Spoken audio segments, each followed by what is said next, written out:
मगरमच्छ और सोने के सिक्के। एक नदी में एक मगरमच्छ रहता था। वह बहुत चालाक था। बहुत सारी मछलियों को खाने के बाद उसने सोचा क्यों न इंसानों को खाया जाए। एक दिन एक आदमी नदी में नहा रहा था। मगरमच्छ ने उसे पकड़ लिया और खींचकर नदी के अंदर ले गया। मगरमच्छ को कई दिनों का भोजन मिल चुका था, लेकिन उस आदमी को मगर ने खा लिया। ये बात आसपास के कई गांवों में फैल गई। अब कोई भी नदी के पास नहीं जाता था। मगरमच्छ का मन बहुत परेशान रहने लगा। उसे शिकार करने का मौका नहीं मिल रहा था।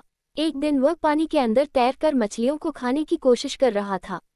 तभी उसे पानी में एक पोटली नजर आई। मगर ने देखा उसमें सोने के सिक्के भरे हुए थे।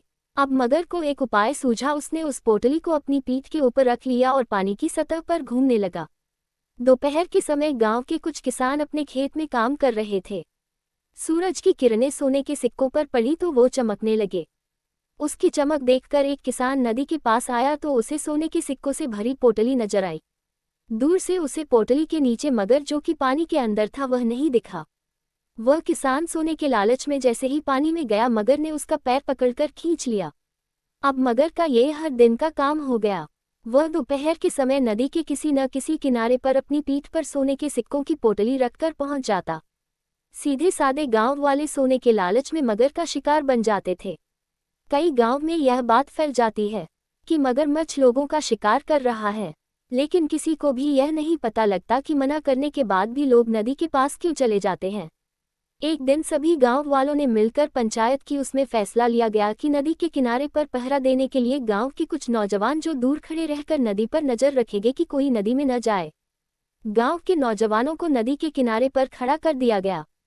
मगरमच्छ ने जब ये सब देखा तो वह कुछ दिन के लिए वहां से दूर चला गया। पोटली को उसने एक पत्थर के नीचे छुपा दिया। जब से नदी के किनारे लोगों को खड़ा किया गया, एक भी आदमी के मरने की खबर नहीं आई। कुछ दिन बाद लोग बेफिक्र हो गए। उन्हें लगा कि मगरमच्छ नदी के साथ कहीं और चला गया। धीरे धीरे नदी के आसपास से लोग हट गए और अपने अपने काम में लग गए। कुछ दिन सब ठीक चलता रहा, लेकिन 2 महीने बाद ही फिर से गांव के लोग गायब होने लगे। इससे सब बहुत परेशान हो जाते हैं। गांव वाले इकट्ठे होकर कलेक्टर साहब के पास जाकर फरियाद करते हैं। कलेक्टर साहब शहर से 2 शिकारियों को बुलाकर नदी किनारे छिपा देते हैं।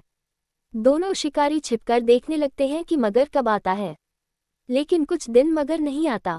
फिर वे 1-2 किसानों से बात करके उन्हें नदी किनारे घूमने के लिए कहते हैं और शिकारी छिपकर उन पर नजर रखते हैं।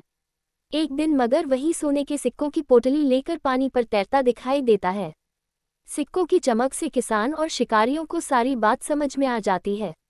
दोनों शिकारी छिपकर पोटली के आसपास निशाना लगाकर गोलियां चला देते हैं, जिससे मगर मर जाता है। सभी गांव वालों की जान में जान आती है।